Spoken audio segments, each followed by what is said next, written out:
even more disturbing is the silence of the armed forces of the Philippines.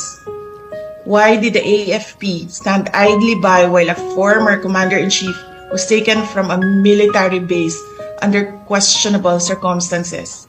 How could they allow a foreign tribunal to override on our constitutional guarantees?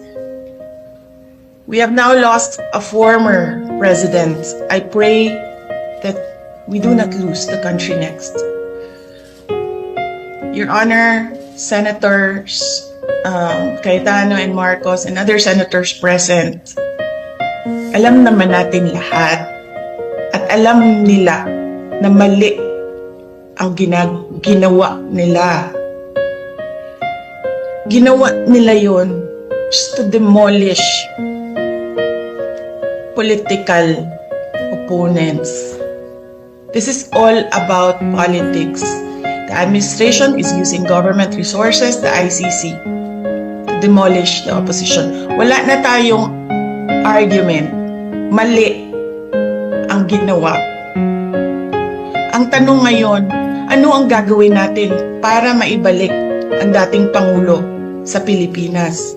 Kasi nag-iisa ako ngayon dito na gumagawa ng paraan para maibalik ang ating dating Pangulo sa ating bayan.